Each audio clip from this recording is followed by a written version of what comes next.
Hello boys. Yesterday हमने जो देखा था वो था vacancy defect and interstitial defect, जो कि स्टाइचोमेट्रिक डिफेक्ट में ही था। जो इरेगुलरिटीज क्रिस्टल बनते समय उसमें आ चुकी थी, वह इरेगुलरिटीज को ही हम डिफेक्ट कहते हैं। और उसमें से स्टाइचोमेट्रिक डिफेक्ट जो एलिमेंटल कंपाउंड्स में हमें मिलता है, एलिमेंट्स जिसमें होते हैं उसमें मिलता है, वो हमने कल पढ़ लिया था। और उसके बाद मैंने कहा था कि हम नेक्स्ट वीडियो में जो आयनिक कंपाउंड होते हैं, ये आयनिक कंपाउंड में जो डिफेक्ट्स मिलते हैं हमें, उसको आज हम देख रहे हैं। अब आयनिक कंपाउंड्स में होता क्या है कि कैटायन और अनायंस होते हैं। जनरली अनायंस ये बिगर साइज के होते हैं और कैटायंस ये स्मॉलर साइज के होते हैं। केमिकल बॉन्डिंग के समय हम समझ चुके हैं।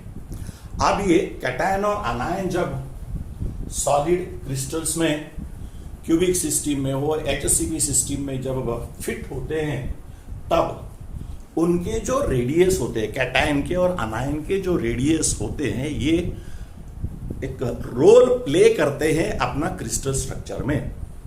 जैसे कि रेडियस रेशो, अनायन और कैटायन का रेडियस रेशो देखा जाता है, the radius of cation divided by radius of अनायन, and it's ratio, ये उसका coordination number.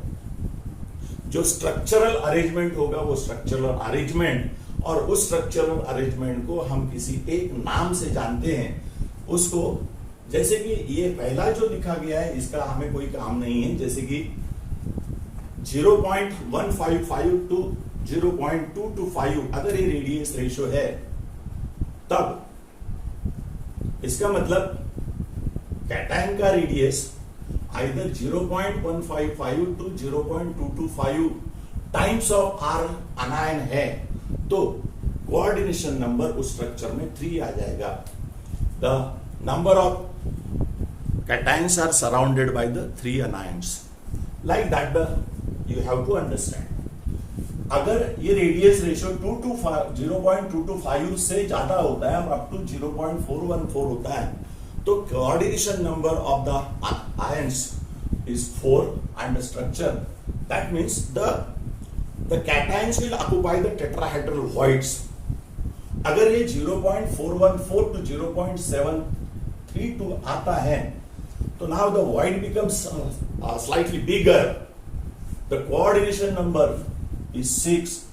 Cations are slightly bigger, not bigger, but जब ये रेडियस साइज, रेडियस रेशियो 0.732 और टू 1 होता है, 0.414 टू 0.732 और 0.732 से 1 होता है, तो ये कैटायंस जो होते हैं लगभग एक तो उनका रेडियस रेशो 1 होता है या क्लोज टू 1 होता है, और स्ट्रक्चर जो बनते हैं वो ऑक्टाहेड्रल और क्यूबिक ये स्ट्रक्चर बनते हैं, उन वॉइड्स में ये ऑक्युपाई होते हैं। सो ये बहुत अच्छा रोल प्ले करता है इसमें। जैसे मैंने यहाँ पे एक स्ट्रक्चर बना के रखा हुआ है, अनायन कैटायंस, अनायन कैटायंस आयनिक कंपाउंड है, तो equal number of anions under to balance the charge, equal number of anions, equal number of charges are arranged here. So anion cation ऐसे है। यहां पे ये स्कॉटकी डिफेक्ट है। इसकी कंडीशन ये है, ये कब डिफेक्ट अराइज होता है, जब क्रिस्टल्स जल्दी से बनते हैं या उसको हीट किया जाता है, तो रेडियस रेशो उसका अगर 1 और क्लोजर टू 1 है, तो इसमें से किसी जगह से equal number of anions are missing. अगर यहां से एक आयन मिस हो चुका है, कैटायन मिस हुआ है, तो कहीं दूसरी जगह से उतना ही नंबर का, मतलब उतनी ही आयंस, उतने ही चार्ज का आयन वहां से मिस हो जाएगा और यहां पे वैकेंसीज क्रिएट हो जाएगी। इस डिफेक्ट को हम कहते हैं शॉर्टकी डिफेक्ट। अब ये Schottky defect, that is there is a in this the equal number of cations and anions are missing होता तब है जब इसका कोऑर्डिनेशन नंबर 6 हो। जैसे NaCl टाइप क्रिस्टल अगर है, NaCl टाइप अगर क्रिस्टल अगर है, तो उसका कोऑर्डिनेशन नंबर 6 होता है और फेस सेंटर क्यूबिक होता है. Anions are occupying the crystal structure FCC and the cations are occupying the octahedral holes. So nearly उसमें थोड़ा सा कैटायन का साइज थोड़ा सा अनायन से छोटा होता है. अब अगर ये वो कैटायन का थोड़ा सा छोटा होता है, लेकिन जब कैटायन का साइज और अनायन का साइज लगभग एक जैसे होता है तो शॉटकी डिफेक्ट में इक्वल साइज के आयंस फिट होते हैं. तो ये 8 इसमें उसका स्ट्रक्चर कोऑर्डिनेशन नंबर होता है. ये ऐसे क्यों होता है? तो जितना कैटायन छोटा होगा तो ये अनायंस उसके साइड में जो सराउंडिंग होंगे ये कम बनेंगे, लेकिन ये जितना ही बड़ा होगा उतने ही ज्यादा अनायंस उसको घेर के रखेंगे. You can understand it. So cation का साइज जैसे बड़ा हो जाएगा तो इसका कोऑर्डिनेशन नंबर उसके सराउंडिंग में अनायंस जो है वो बढ़ जाएंगे. क्लियर? अब इसका कॉन्सिक्वेंस क्या होता है? शॉटकी डिफेक्ट में equal number of cations and anions are missing. As number of ions decreases, अगर आयंस उसमें से मिस हो रहे हैं, नेचुरली उसका वॉल्यूम ये कम हो रहा है, volume remain same. Anions and cations miss हो रहे हैं तो मास कम हो रहा है, उसका मास कम हो जाएगा, वॉल्यूम सेम रहेगा और डेंसिटी उसकी डिक्रीज होगी. अगर इसमें से कोई मिस नहीं हुआ होता तो ये क्रिस्टल का साइज ऐसे होता, लेकिन जब ये मिस हो गया तो इसमें डिसलोकेशन हो जाएगा. यहां पे साइज क्रिस्टल का तो वही रहेगा, लेकिन यहां डिसलोकेशन का मतलब मेरा मीनिंग ये है कि इसमें डिस्टॉर्शन हो जाएगा. डिस्टॉर्शन साइज में थोड़ा सा कम ज्यादा हो जाएगा. अब इसी के वजह से डिस्टॉर्शन होने की वजह से ये एक एग्जाम्पल हमने जो यहां लिखकर रखा है AGBR, ये दोनों जगह पे मिलता है. ये फ्रेंकेल डिफेक्ट में भी मिलता है और शॉटकी डिफेक्ट में भी मिलता है. सो इसके कॉन्सिक्वेंसेस हम एक बार देख लेते हैं. Equal number of cations and anions are missing. Number of ions are decreases, so mass decreases. Volumes remain same, so density also decreases. और यहाँ पे डिस्टॉर्शन आता है. और इसके एग्जाम्पल्स मैंने दिए हैं, वो चार्ट में भी लिखे थे. Sodium chloride, caesium chloride, potassium chloride, और यहाँ AGBR को ध्यान से देखिएगा.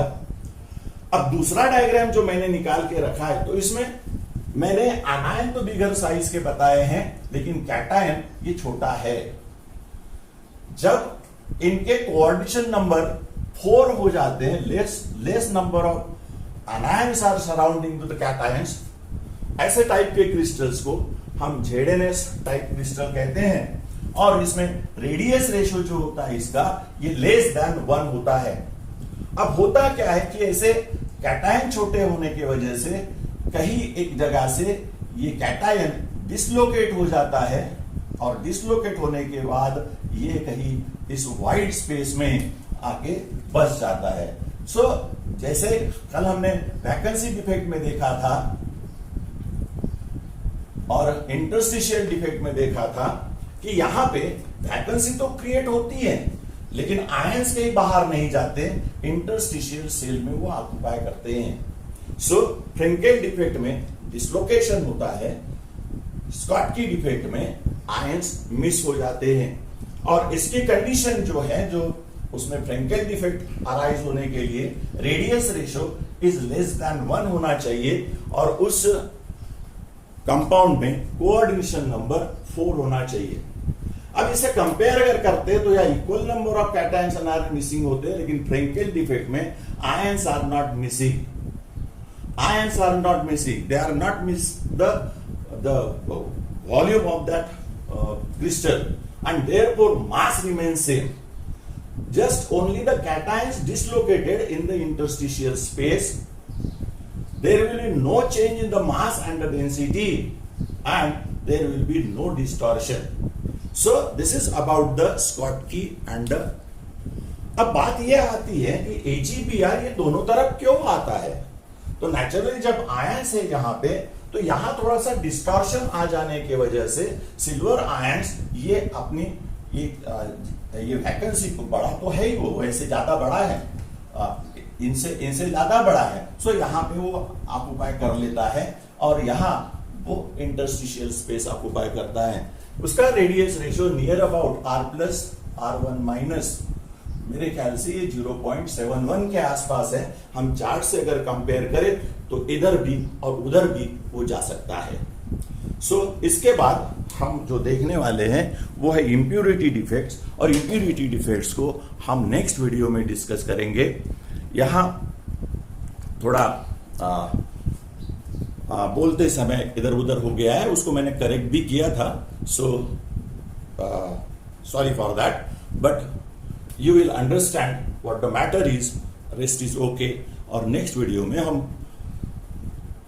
जो डिफेक्ट्स देखने वाले हैं वो है इम्प्यूरिटी डिफेक्ट, जो एन टाइप और पी टाइप कंडक्टर बनाए जाते हैं उसके लिए भी ये काम में आता है।